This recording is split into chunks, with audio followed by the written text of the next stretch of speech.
Hello and welcome back to another video. We have again something very different and exciting, trying something new. So I follow someone on Instagram. I believe she lives in Australia. I will link below and leave a card up here if I can still do that. I've not done one of those in a while.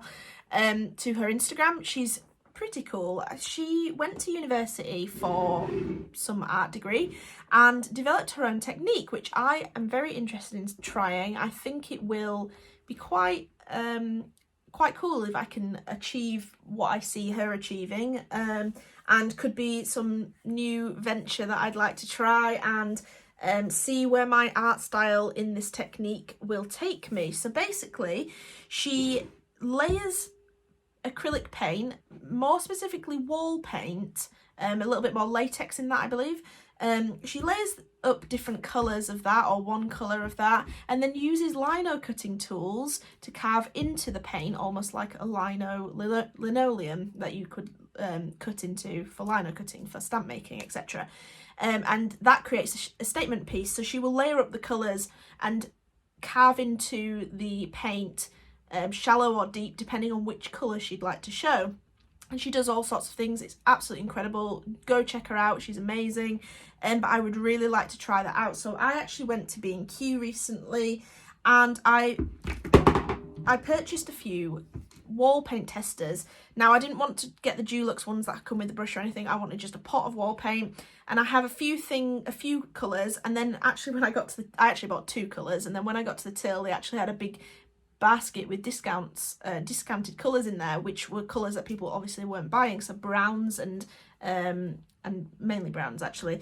So I actually bought, what colours did I buy myself? I bought this Antibes colour, which is kind of like a nice deep blue, very nice, a bit muted. And then I also bought this Magome colour, which is kind of a muted purple as well. And then by the till, they had a couple of browns, so I bought two of this brown, which is called Pimlico, and one of this darker brown called Manzanillo.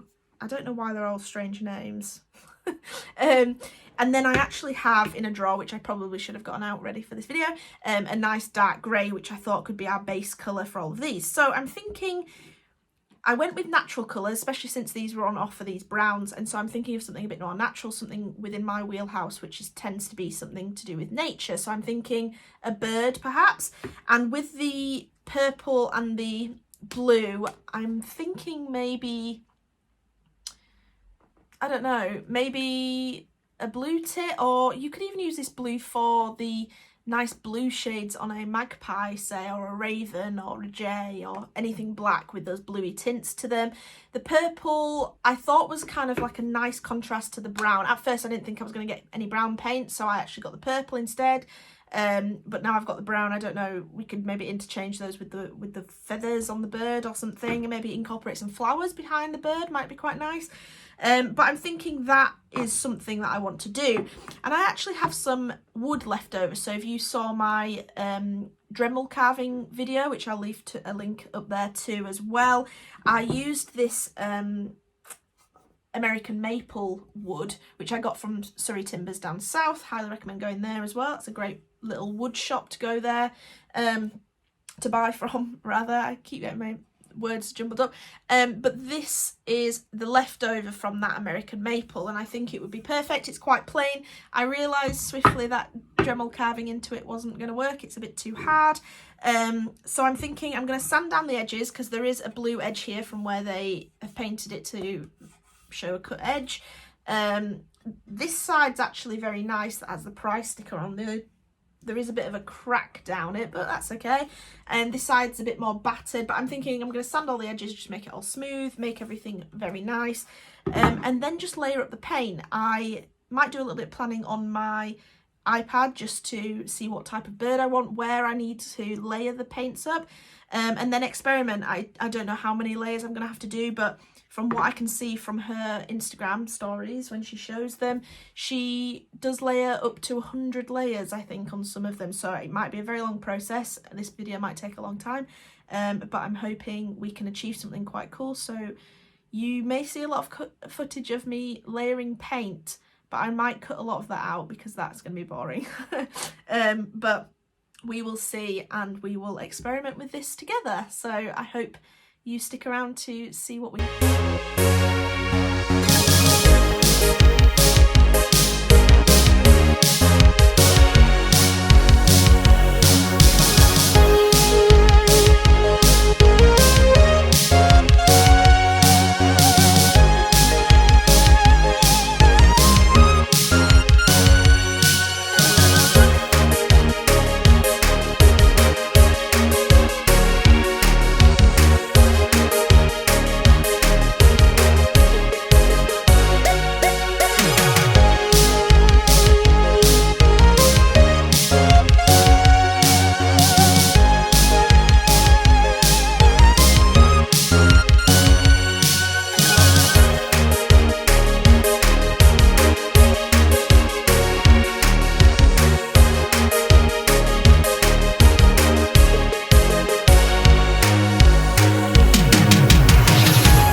Right, I've finished the very long process of doing this paint carving.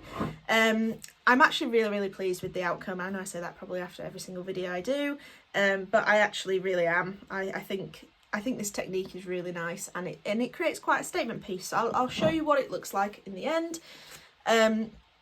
So I think I really like the texture. Obviously you can't feel this, but it's a very nice texture, as you can see here. Let me see if it can focus on it. Let's give that one up. Yes, it's a very nice texture. I really enjoyed trying to kind of create the layers in the paint, carving it so that these feathers here looked like they were over these feathers, and likewise at the back here. And as you saw at the end there, I actually just did a quick wash, and all that wash was the leftovers of the blue paint that I used, with a little bit of black, and then really watered it down, which created a really nice wash. I think I've learned a little bit from doing the washes that I think I could have used a different colour, maybe tried something else, because I think it has made that kind of tan colour a little bit dirty looking. So I think I'd change that next time. However, it works. I think it works fine. And the other things that I've learned from doing this are, one, these testers are all matte wall paint. They're not satin, and I think the satin would carve better like Lino would. So I think next time I will try a satin wall paint for a start. Secondly, I think I do thicker layers of each colour. The very dark, the grey layer that I put on first over the wood, and then the very dark brown, actually I couldn't get down to it, and if I did manage to get down to it, I went a bit too far. It was very hard to reach that level because there wasn't a thick layer of it. I'd start carving into it and I'd just straight away go through it. It would it was just far too hard to get to. So I think I would change that for a start. And perhaps only use 2 colours. Like, as you can see here, there's only the 2 colours showing, other than the top colour, obviously.